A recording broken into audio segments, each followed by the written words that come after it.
আলো এই খুনি হাসিনার জন্য হারাম হয়ে গিয়েছে।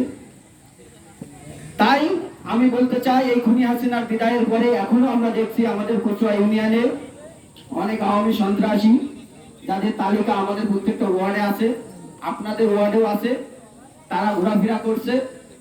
তার মানে এই নয় যে আমরা এটা দেখছি না, আমরা ঠিকই দেখছি, কিন্তু আমরা আমাদের সাংগঠনিক নির্দেশনা মেনে চলছি।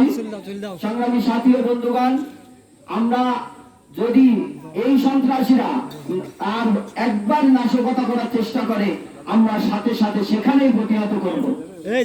সাথে সাথে আমরা তাদেরকেও প্রতিহত করব। যদি আমাদের এই দলের ব্যানার ব্যবহার করে এই আওয়ামী সন্ত্রাসীদেরকে কেউ মদত দেয়, সে আমার দলের যেই হোক, তাকে সাথে সাথে ওইখানেই অন্তরে খালাস করে দেওয়া হবে। সংগ্রামী সাথী ও বন্ধুগণ, আগামী দিন আমাদের ইলেকশন, আমাদের এখন সময় অসহায় দরিদ্র নিপীড়িত মানুষের পাশে দাঁড়ানোর। সকল আন্দোলন সংগ্রাম, সকল সামাজিক প্রোগ্রাম, সকল রাজনৈতিক প্রোগ্রামে আপনাদেরকে পাশে পাবো, এই আশাবাদ ব্যক্ত করে আমি আমার সংক্ষিপ্ত আলোচনা শেষ করছি। আল্লাহ হাফেজ। জাতীয়তাবাদী যুবদল জিন্দাবাদ। আল্লাহ ইসলাম জিন্দাবাদ। আমাদের মাঝে